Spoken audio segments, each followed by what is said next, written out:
bilang itu orang kok berhenti di situ gitu ya. Apa nggak takut itu kan di situ kan hutan gitu. Itu bukan hutan, kuburan kata bini saya. Emang iya kuburan? Ya iya kata dia, itu tadi saya lihat kuburan itu.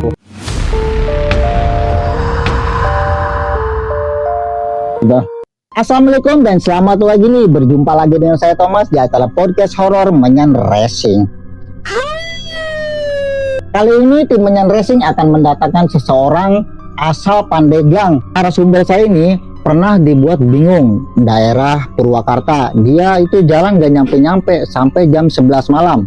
Nah, kejadian itu membuat trauma sampai sekarang masih kebayang-bayang katanya menurut narasumber. Nah, buat cerita selanjutnya langsung aja kita undang Bang Mahmud.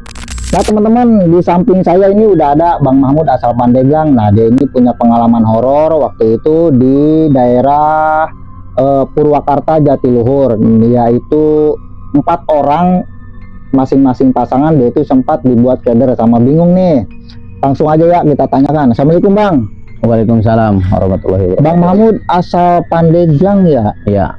Nah, menurut cerita Bang, abang itu pernah dibuat keder pulang dari Purwakarta, habis jalan-jalan, terus dibuat keder itu kayaknya nggak nyampe-nyampe gitu di daerah arah mau pulang itu, nggak tahu daerah mananya, kebun bambu semua itu di situ. Jadi kayaknya saya muter lagi ke situ lagi gitu, nggak ketemu gitu jalan yang arah pulang itu. Awal ceritanya itu sampai abang bisa tersesat di situ itu gimana Bang? Bisa diceritain Bang dari awal Bang?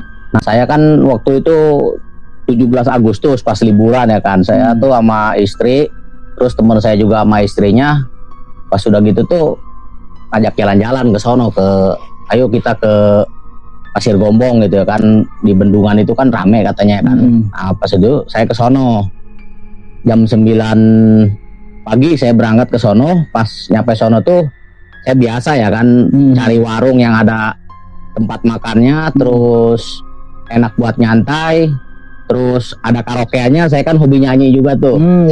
Ya hobi nyanyi. Pas sudah gitu saya karaokean biasa asik-asik, tanpa terasa waktu itu jam sampai sore lah saya happy di situ sama temen-temen itu. Sampai nggak tahu tuh totalan pembayar juga habis berapa lah, nggak tahu, temen saya yang bayarin itu mah.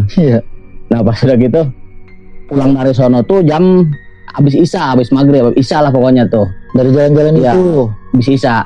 Udah dibilangin sama tukang warung juga di situ, katanya kalau mau pulang itu aturan dari tadi gitu, sebelum maghrib. Tapi saya nggak percaya sama hal kayak gitu ya kan. Pas sudah gitu tuh saya maksa pulang tuh. Kebetulan saya juga inget besoknya mau kerja ya kan, shift 1. Pas tanggal 17 kan, hari ini tanggal 17, besok tanggal 18 ya kerja gitu kan, hari Seninnya itu shift 1. Pas pulang itu saya tuh perasaan tuh udah nggak enak gitu ya kan. Wah ini mah kayak gimana gitu nih jalan nih, kayak ada yang ngikutin gitu Bang. Ada yang ngikutin.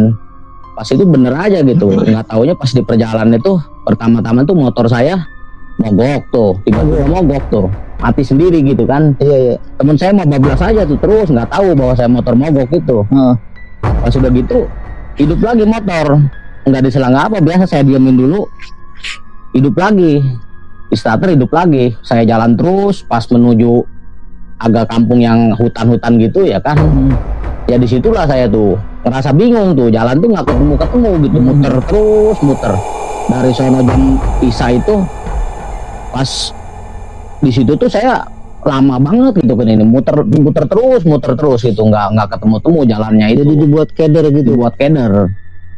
Berapa jam dari waktu aja saya itu pas ke sono mah, dari jam 9 itu jam 11 siang itu udah nyampe ke sono, ke bendungan itu. Pas pulangnya mah dari jam isya, jam 7 ya isya ya, sekitar jam 7-an lah ya, pas isya itu nyampe ke rumah itu jam 11 malam. Nah pas di jalannya itu yang bikin keder itu, terus aja bolak-balik ke daerah situ aja tuh, yang kebun bambu lagi. Pas di jalan juga saya nemu ada tukang bakso tuh, pas untu-untuin sama tukang bakso. Tukang bakso itu di depan saya, terus teman saya di depannya lagi, saya sama bini saya di belakang, tukang bakso di tengah itu. Pas itu tuh udah mampir ke mungkin perasaan dia itu pasar malam apa gitu. Tapi saya lihatnya itu hutan gitu loh. Bahkan pun kata istri saya itu di situ tuh kuburan gitu. Pas siangnya dia ngelihat gitu, kuburan. Tapi tukang bakso itu berhenti di situ. Berhenti di area hutan yang ada kuburannya itu? Iya, berhenti area itu. Saya kan walaupun takut agak merinding juga saya tetap ketawa gitu. Ingat film Susana itu. Pada begitu bilang itu orang kok berhenti di situ gitu ya. Apa nggak takut itu kan di situ kan hutan gitu kan. Ini bukan hutan, kuburan kata bini saya. Emang iya kuburan? Iya kata dia itu tadi saya lihat kuburan itu.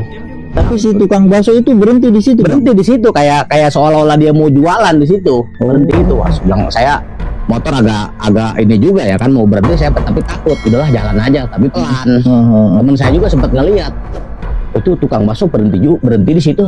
Ngapain sih itu? Nggak tahu kencing kali apa itu. Wah, itu mah kuburan di situ mah.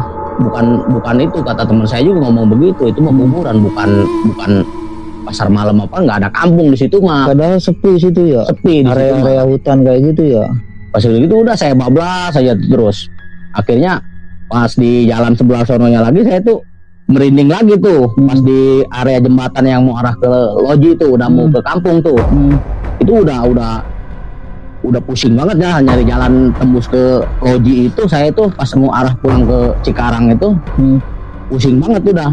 Pas itu tuh saya pas merinding itu teman saya itu kan ternyata tuh lagi dapet gitu, bininya itu lagi dapet datang bulan.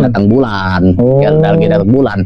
Kata orang-orang kan kalau yang datang bulan itu sering diikutin ya aja gitu kan. Dia juga ngerasain ada yang megangin katanya ya kan, apa namanya, dia pakai kerudung gitu kan ya, ada yang megangin katanya kerudungnya kayak ada yang narik gitu. Saya bilang hati-hati lo kalau misalnya lagi main mah, bukannya bilang dari tadi gitu, kita nggak usah jalan-jalan, kita di rumah aja ngopi-ngopinya. Tapi maksain ya? Iya maksain. Pas nyampe rumah ya saya jam 11 malam itu, saya hitung jamnya terus lama banget ini ya, habis jam 7. Berarti kalau nyampe jam 11 malam itu berarti berapa jam dong, berarti kan lama banget kan kalau itu tuh. Sekitar 4 jaman lah ya. Ya itu aja tendernya di situ sampai 4 jam itu. Iya sampai 4 jam. Ya sampai 4 jam pokoknya, jam 7, 8, 9, 10, 11 berarti ya 4 jam lebih lah berarti. Yang biasanya paling sejam apa setengah jam ya, gitu 1 jam setengah lah paling lambat juga. Saya ke sono juga cuma 1 jam setengah lah. Tapi abang sama teman-teman ngelihat kayak ada yang penampakan apa suara gitu? Itu teman saya yang ngelihat itu, yang bininya lagi main itu, perasaan ada yang narik-narik itu. Pas ngelirik ke belakang itu katanya kayak ada yang bayangan-bayangan gitu.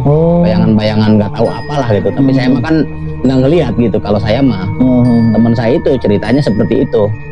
Saya bilang ya makanya hati-hati kalau misalnya lagi main mah jangan jalan-jalan ke sini gitu. Deket apa sih, Jatiluhur ya? Pokoknya dari Jatiluhur itu ya pas pulangnya itu nggak tahu kampung apa. Saya mah ingetnya tahunya tuh Loji aja, daerah Loji, masih Karawang. Di situ tuh kebun bambu semua itu. Yang bikin herannya itu saya memutar-mutar terus gitu di situ. Daerah situ. Iya nggak ketemu jalan yang saya tadi lalui itu, yang tadi siang saya ke situ tuh kayaknya kok asing gitu. Jalannya itu asing tuh. Ke situ lagi gitu. Jadi keder. Nah pas abang ngerasa ada yang janggal, kok nyampe sini lagi, itu abang ngelakuin apa tuh? Ya baca-baca aja gitu, sebisanya kita baca-baca aja gitu, ibaratnya yang kita bisa ya kan baca-baca aja gitu, ayat kursi segala macam gitu, saya sebisa-bisanya gitu kan. Walaupun takut juga saya berani-beraniin aja kan, sama perempuan kan gengsi juga gitu kan. Kalau takut kan gengsi gitu. Makanya saya ya udah ayolah nggak usah takut gitu, sini mah ibaratnya nggak ada apa-apa, itu mah cuman perasaan aja. Tapi saya asli takut banget itu waktu itu. Suasana gelap gitu. Buset, bukan gelap-gelap lagi, lampu jalan tuh mati semua kayaknya. Motor aja yang lampunya terang begitu kayaknya nggak ini, kabut juga kan, daerah situ makan pegunungan ibaratnya. Iya, kabut juga. Mungkin habis gerimis apa gimana gitu. Terus namanya juga di pegunungan mah ya kabutnya tebal kan gitu. Itu nggak ada yang lewat sama sekali selain tukang bakso bang? Nggak ada orang, nggak ada motor yang lain gitu. Biasanya kan ada mobil gitu. Itu sepi. Itu baru jam ibaratnya belum jam 11 aja udah sepi. Itu padahal abang sebelum ke situ udah dikasih tahu dulu gitu. Udah ya, dikasih tahu sama tukang warungnya itu. Aturan mah kalau mau pulang mah dari tadi.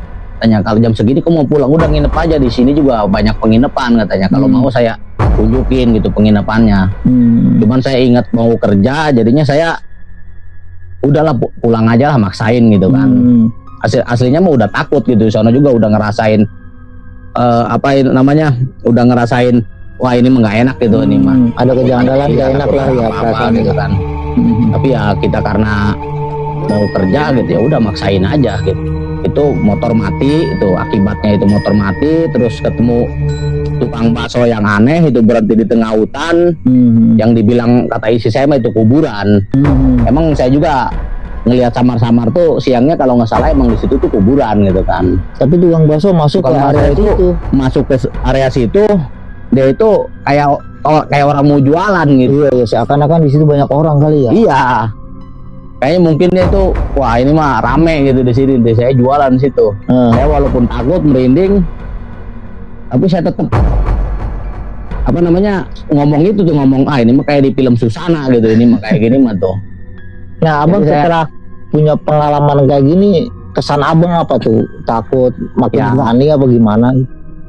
Takut kalau mau ke situ tuh udahlah, kapan-kapan mah jangan malam-malam kalau ke situ tuh. Misalnya berangkat pagi sore pulang gitu. Saya kalau malam nggak berani sampai sekarang. Jadi kapok lihat malam situ. Ya udah nggak berani lagi lewat situ udah. Tapi kalau bareng-bareng mah enggak mungkin. Bareng-bareng kalau banyak kamu laki-laki semua mungkin berani aja gitu. Kayaknya kan sama perempuan kita sebetulnya takut, cuman kita diberani-beraniin karena kalau mau perempuan kan agak gengsi juga gitu kan. Iya. Gengsi kalau kita nunjukin takut sama dia ntar wah siapa yang mau jagain saya gitu kan, katanya begitu kalau mau perempuan. Nah, setelah abang punya pengalaman kayak gitu di jalan itu, abang pernah lewat lagi nggak di situ? Udah nggak pernah, saya takut. Semenjak kejadian itu? Semenjak kejadian udah lama banget nggak kesono lagi. Nah, itulah teman-teman pengalaman cerita horor dari kisah nyata Bang Mahmud asal Pandeglang. Dia itu pernah dibuat keder di perbatasan Purwakarta Kerawang bersama 4 orang temennya. Nah, sampai sekarang dia meninggalkan trauma, katanya kapok kalau malam lewat situ. Nah, bagi teman-teman yang suka dengan channel ini, silakan subscribe, like kalau teman-teman suka. Bila teman-teman ada pertanyaan, silakan dah di komen di situ. Terima kasih telah menonton sampai selesai. Wabillahi taufiq wal hidayah. Wassalamualaikum warahmatullahi wabarakatuh. Makasih Bang ya infonya. Ya, terima kasih.